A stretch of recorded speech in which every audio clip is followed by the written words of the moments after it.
Bienvenue à tous, vous tous qui nous suivez sur toute l'étendue de la République démocratique du Congo, précisément à Kinshasa. Vous êtes bel et bien dans votre émission à armes égales, un magazine politique. Ce soir, nous recevons deux invités de marque. Il s'agit de M. Léon Olivier Ngoulou. Il est membre de la commission de communication de la majorité présidentielle. Léon Olivier, merci d'être venu dans ces chocs d'idées. Merci.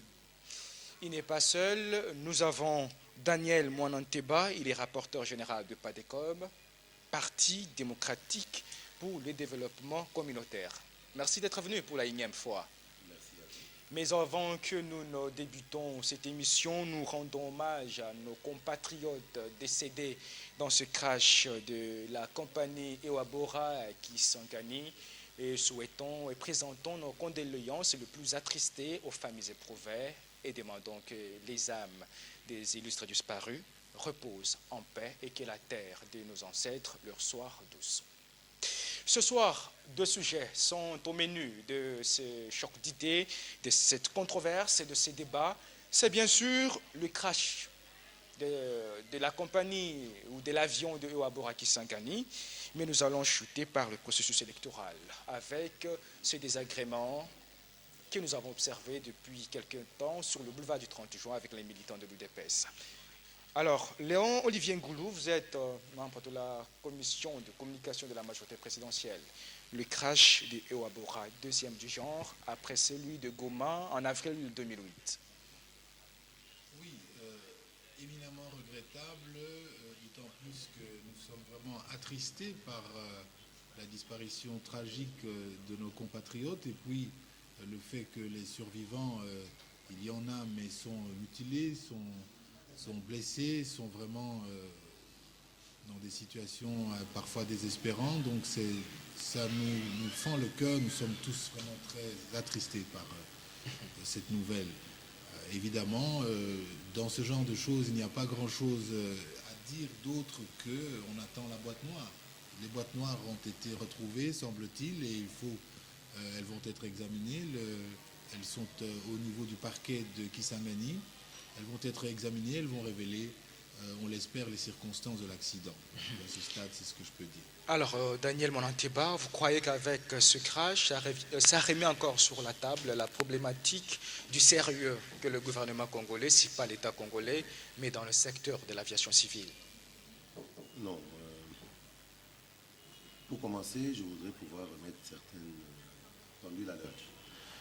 Un crash aérien n'est pas toujours le fruit d'une négligence quelconque. Nous nous rappelons du crash Rio-Paris. Toutes les grandes entreprises d'État, toutes les grandes entreprises aériennes sont butées à ce genre de problème un jour ou l'autre.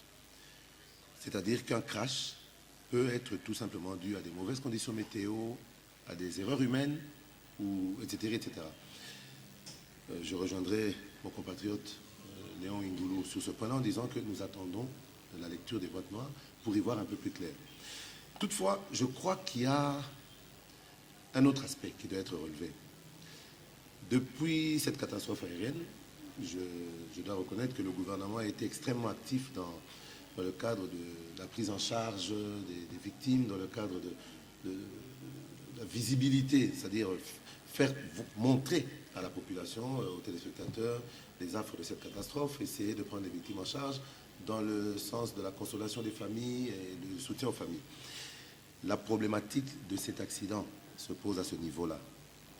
Le gouvernement est-il amené à prendre les victimes en charge? Parce que parmi ces victimes, il y a ce qu'on appelle le contribuable. On ne doit pas oublier que l'argent du gouvernement, c'est l'argent qui appartient à tous les Congolais. Dans cette catastrophe, je crois que la responsabilité de la compagnie aérienne Ewabora n'a pas été suffisamment mise en avant. Dès qu'il y a une catastrophe de ce genre-là, et que le gouvernement prend tout en charge, c'est une très bonne intention dans la mesure où le gouvernement ne veut pas laisser ses administrés à l'abandon. Mais je crois qu'il faudrait être vraiment strict et sévère cette fois-ci avec les compagnies aériennes qui doivent être capables de prendre ce genre de victimes en charge. Ça nous relance dans la problématique des assurances. Cette compagnie Ewabora était-elle assurée?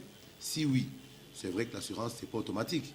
Mais y a-t-il eu un mécanisme qui est prévu par là? Moi, je crois que cette fois-ci, le gouvernement a le devoir de taper du poing sur la table et il a le devoir de taper sur certaines têtes au niveau de l'aviation civile, dès lors qu'il serait établi qu'il y a une responsabilité au niveau de la qualité des appareils et surtout sur les propriétaires de compagnies aériennes. Alors, Monsieur Léon Olivier Ngoulou, lorsque l'on dit que la compagnie Ewabora n'est pas assurée en République démocratique du Congo, notamment à la SONAS, mais c'est plutôt à Londres, vous ne trouvez pas qu'il y a anguille sur roche? Non, je ne me permets pas à ce stade d'émettre un avis sur la nature des assurances ou de l'assurance qu'Ewabora a contractée auprès d'une société anglaise, puisque comme vous le savez, si j'ai bien entendu, si j'ai bien compris, dans son point de presse, le patron de cette compagnie a déclaré que la SONAS avait été défaillante, je pense, en ce qui concerne l'indemnisation dans le précédent crash. Et donc, cela justifiait le fait que la compagnie soit assurée en Angleterre.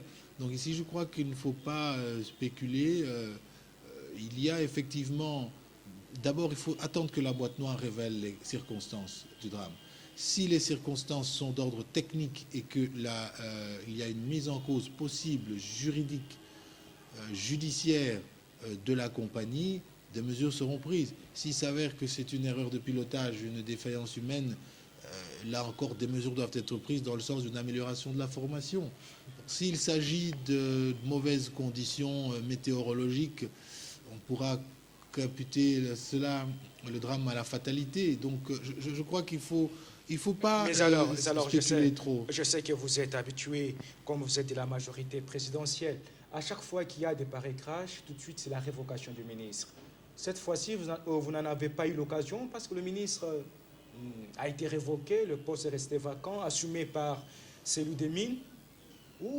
Comment vous comptez sanctionner si ce n'était qu'on vous reconnaît dans des révocations du ministre des Transports qui en ont payé le prix à maintes fois?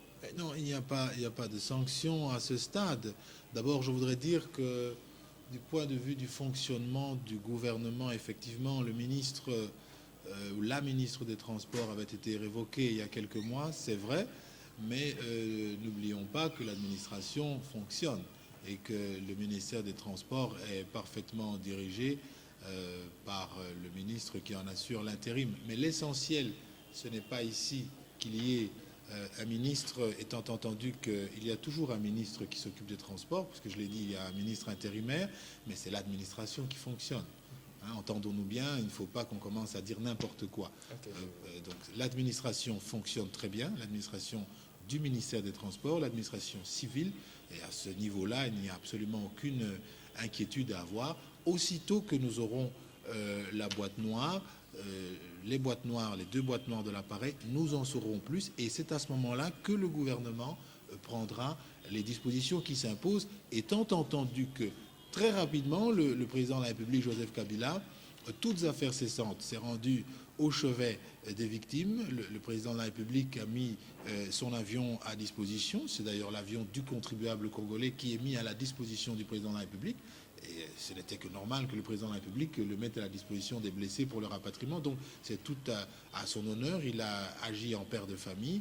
Et à ce stade, je crois qu'il faut éviter de spéculer, il faut éviter d'accabler, de chercher des responsabilités qui n'en seraient pas à l'analyse des 2 boîtes noires. Alors, Daniel Monanteba, je rappelle que vous êtes rapporteur général de PADECOM, un parti de l'opposition, de la plateforme Camp de la Patrie.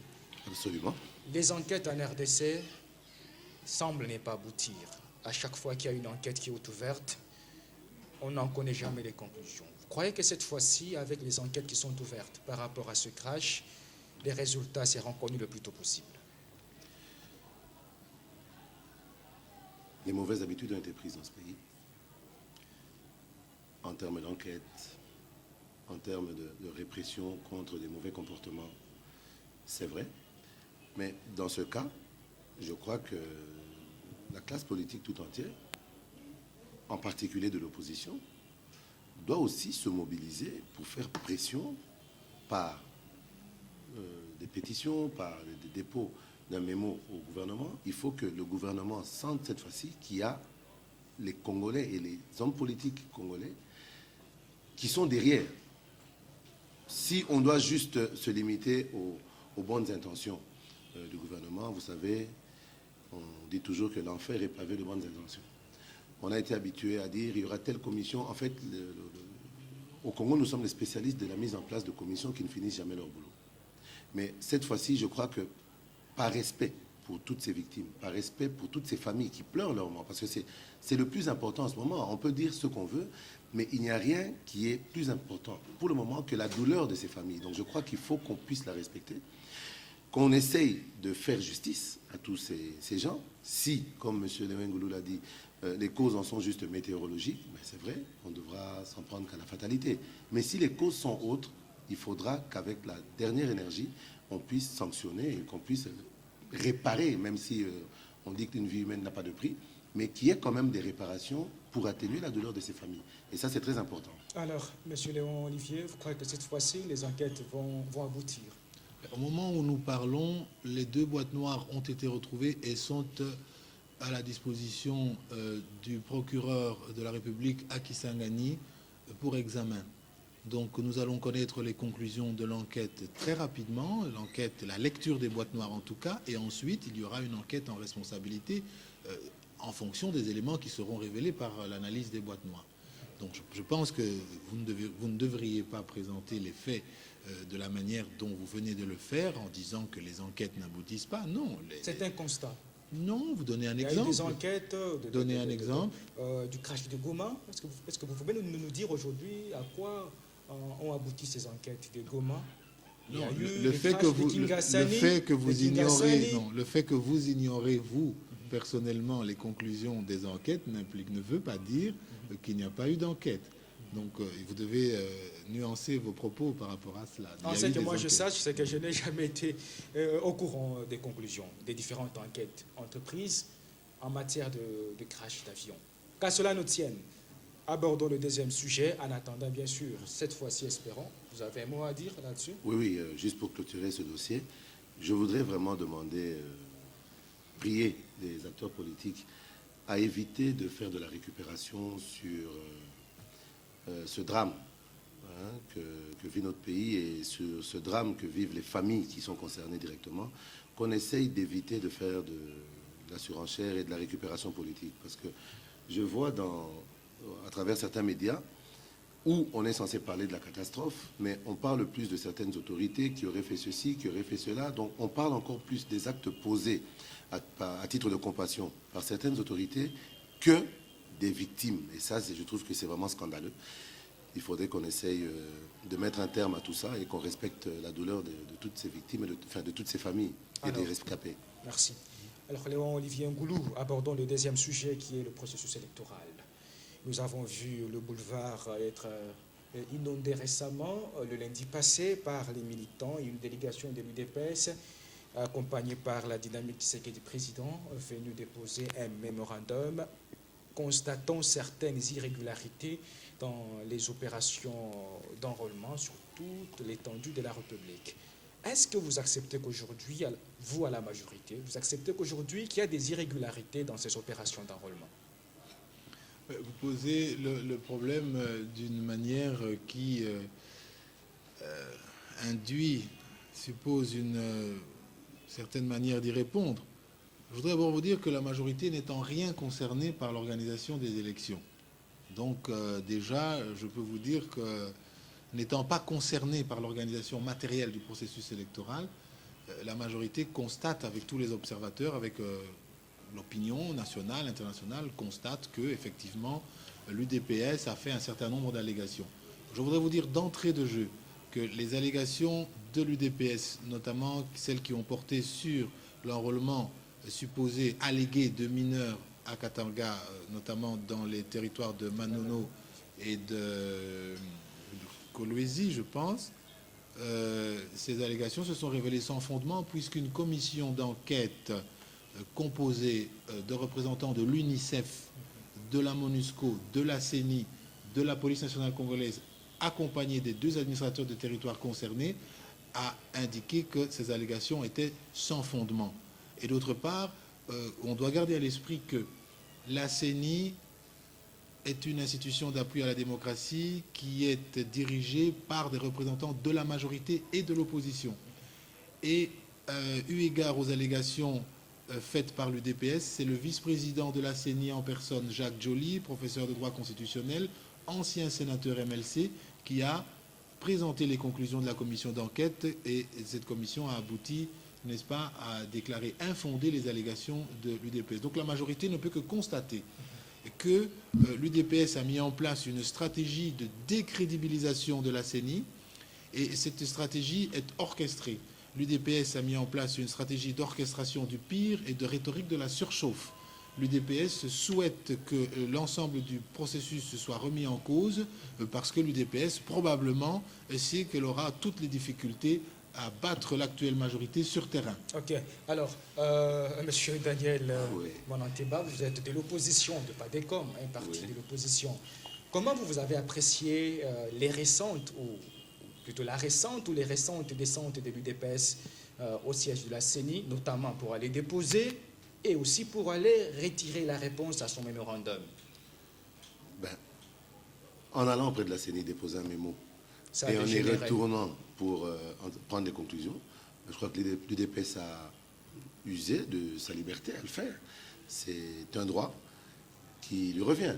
En ce qui me concerne, je ne suis pas de l'UDPS, c'est vrai, mais je suis de l'opposition. C'est par là que je vous... Oui, je suis de l'opposition, mais je ne ferai pas jouer ici la fibre de la... Comment je peux dire, la solidarité de l'opposition, dans la mesure où nous avons deux approches totalement différentes. C'est vrai que l'UDPS a usé de son droit. C'est vrai qu'à notre niveau, au niveau du camp de la patrie, nous ne sommes pas tellement d'accord avec cette façon de faire. Nous ne sommes pas d'accord avec la mise en exergue de cet axe de la violence. On n'est pas d'accord avec ça. Mais c'est vrai aussi que ce serait trop simpliste de dire que l'UDPS... Ce serait trop simpliste aussi, je crois, d'en conclure que l'UDPS se sait incapable de battre la majorité en place. De toute façon, en ce qui me concerne, je ne considère pas que battre la majorité en place est le devoir de l'UDPS. Je crois que lorsqu'on est dans l'opposition, on doit chercher à conquérir le pouvoir pour l'opposition. Mais comme nous avons pris l'habitude de le dire, cela démontre quelque part un manque de projet. Ça démontre un manque de projet. Je crois qu'on doit pouvoir garder la tête froide. On doit pouvoir faire en sorte, tous, tant de la majorité que de l'opposition, parce que M. Le Ngoulou l'a bien stipulé tout à l'heure, au sein de la CENI, il y a des membres de l'opposition, il y a des membres de la majorité. C'est vrai que pour ceux qui veulent aller aux élections, et je crois que nous, du camp de la patrie, nous en faisons partie, nous tenons à y aller, il faut qu'on puisse, je ne dis pas aider la CENI, ce n'est pas à nous de l'aider. La CENI, comme M. Léon l'a dit, est indépendante, c'est vrai. Mais en dehors de ça, on doit pouvoir chacun avoir un profil, un comportement responsable pour chercher à aller à des élections apaisées, même si, au fond, nous disons et nous répétons qu'il serait pratiquement impossible, techniquement, matériellement et humainement, d'aller à des élections crédibles, c'est-à-dire réellement libres, transparentes et démocratiques dans les délais constitutionnels. Vous êtes d'accord avec lui? C'est pratiquement impossible? Non, je pense que je fais confiance à la CENI. Qu'est-ce que c'est que la CENI, en fait, mon cher Daniel? La CENI, c'est une émanation de la représentation nationale, puisque c'est la représentation nationale parlementaire qui a désigné les membres du bureau. Donc, en réalité, c'est le Parlement qui organise les élections à travers la CENI, institution d'appui à la démocratie. C'est vrai qu'il faut le percevoir. Et en ce sens, le camp de la patrie, qui est une formation politique de l'opposition institutionnelle, est également représenté au sein de la CENI. Et par conséquent, d'ailleurs, votre discours le dit, vous ne contestez pas la crédibilité ou la légitimité de la CENI à organiser les élections. Ce n'est pas le cas de l'opposition non institutionnelle, qui est représentée par l'UDPS et ses partis satellites de l'opposition extra-parlementaire, qui, eux, n'ayant pas, si vous voulez, le sentiment de contrôler le processus parce qu'ils n'ont pas pu désigner un représentant à la CENI, ont le sentiment que les choses se font un peu dans leur dos et qu'ils ne sont pas associés à la bonne marche des événements. Mais alors, est-ce que vous acceptez, c'est ce que Daniel Monanteba est en train de dire, que ce qui est certain, c'est qu'on ne va pas aboutir à des élections libres, apaisées, démocratiques et transparentes, et surtout dans les délais constitutionnels. Mais Ça, c'est ce qui est sûr. Non, démocratiques et transparentes, elles le seront certainement dans la mesure où précisément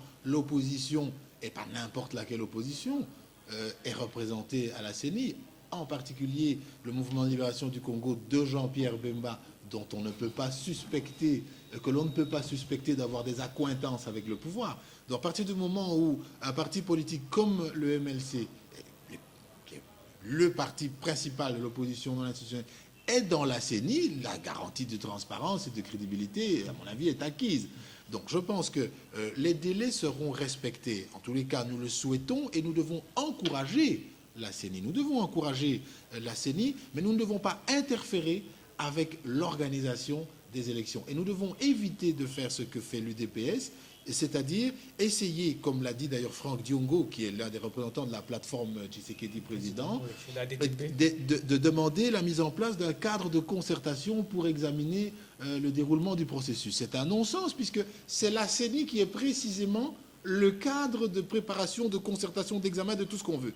C'est uniquement la CENI qui a cette prérogative constitutionnelle, et la CENI, dans le cadre de ses activités, ne doit pas traiter avec des tiers et ne fait pas non plus de sous-traitance. Alors Daniel Monante, apparemment l'opposition, vous êtes allé, vous évoluez des dérapages en dérapages. L'UDPS qui va au siège de la CENI, là encore, il y a encore une problématique qu'on va peut-être soulever plus tard, mais Léon Olivier vient encore de révéler que Franck Diongo, lui, appelle la CENI à l'organisation de concertation. Comment l'opposition congolaise, parce qu'on ne saura pas de toutes les façons vous identifier l'une envers l'autre, ça veut dire l'opposition constitutionnelle, plutôt institutionnelle, et l'opposition non institutionnelle. Quand on voit l'opposition UDPS qui va au siège de la CENI, on l'appelle opposition. Tout justement. Non, écoutez, qu'on essaie de faire la part des choses. Je ne suis pas venu ici pour faire le lit de l'UDPS. Je ne suis pas venu ici pour faire la critique de l'UDPS. Mais apparemment, l'opposition est en train de partir déjà à quoi? En un véritable perdant. Ou bien vous voulez saboter les élections. Mais non. Écoutez, je ne suis pas ici pour pour faire l'écho d'une opposition à laquelle je n'appartiens pas. Non, je vous prends ici l'opposition en général. Je vous prends l'opposition en général, parce que vous, au camp de la patrie, vous dénoncez aussi des irrégularités, n'est-ce pas?